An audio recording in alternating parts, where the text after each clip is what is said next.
Good morning everyone, this is Luigi Bunbun Aguirre, ang Balabakenyong content creator for the Go!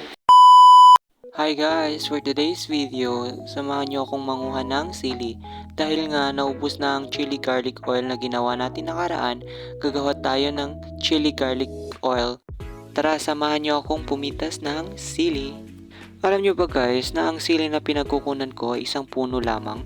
Pero yung isang punong sili na yun, napakaraming bunga, sobra. At alam nyo ba guys na mas ginaganahan akong kumain kapag may sili or something manghang sa aking pagkain? Kayo ba guys, ginaganahan din ba kayong kumain kapag may sili or something spicy sa inyong pagkain? Comment down below. So kung nakikita nyo nga guys, ayan ang siling pinagkukunan ko. So ayan nga, ang dami niyang bunga. So yung red lang nga po yung aking kukunin. Shoutout nga pala sa videographer ko. Ayaw niya magpakilala guys, nahihiya daw siya. Ayan na nga guys, samahan nyo na lang ako hanggang matapos akong magpitas ng sili. Habang pinapanood nyo nga akong mamitas ng sili, kwento ko na lang din. Last time na gumawa ako ng chili garlic oil, hindi ko na na-video ang aking pagpipitas ng sili dahil nga biglaan lang na nag-pop up sa isip ko na mag-video ako or something mag-vlog ako dahil may napanood akong videos or content creator na kung saan napag-isip-isip ko na bakit kaya hindi ako gumawa ng sarili kong videos or sariling content para kumita rin ako. Sabi nga nila, walang masama sa mangarap. At share ko na lang din guys, sa last video ko may nag-send ng star or something gift sa akin. Ito siya guys, dahil nga dyan nabuksan ko na ang aking earnings. Sa sobrang dami nga ng sili, ang dami ko na ring nakwento sa inyo. Sige na, panoorin nyo na lang ako hanggang sa matapos akong magpitas ng sili. Salamat! Huh?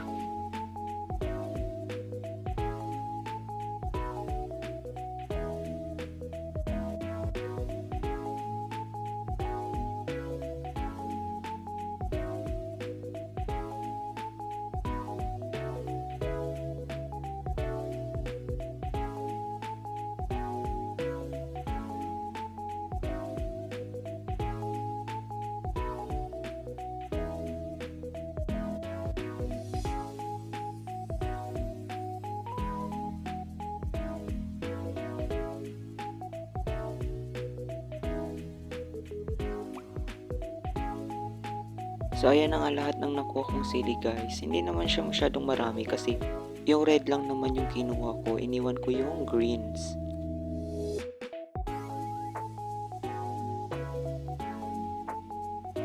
At ayan nga guys, katulad ng ginawa ko sa kanila, ipaghihiwalay ko lang din ang dahon sa bunga for the go.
At ayan nga guys, lahat ng nakuha kong sili.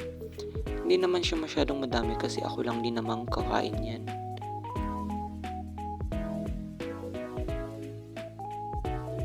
Nagkuha na rin nga ako ng bawang at binalatan ko na rin ito. Tapos nga niyan guys, kinuha ko na yung blender namin Nilagyan ko na to ng mantika bago ko nilagay ang ating sili.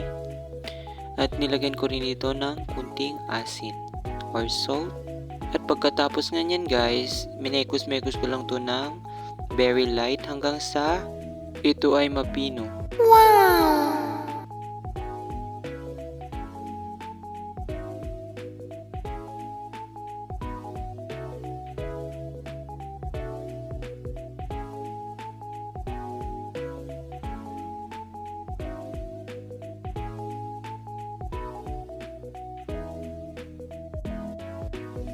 Nung mapino ko na nga yung pagmumuka niya, ay yung sili pala, nagpainit na rin ako ng mantika. Nung mainit na yung mantika, nilagay ko na rin ang ating garlic.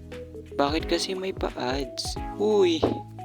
So ayun nga guys, antayin lang natin itong maging golden brown ang ating garlic.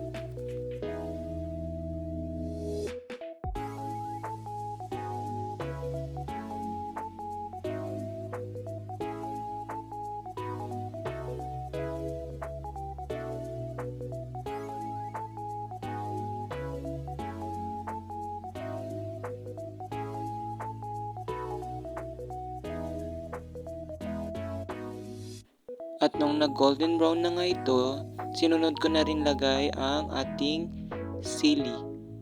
Minekos-mekos ko lang nga ito at nilunod ko ang sili sa mantika.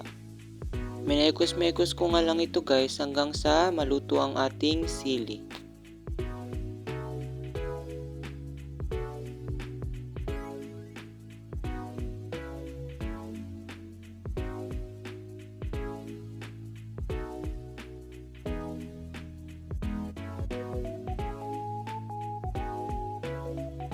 After how many years, ito na ang ating finished product guys. At hanggang dito na lang natin guys ang aking video dahil fully storage na ako. I hope I made you all happy and don't forget to follow, like, and share. Thank you for watching. Bye-bye!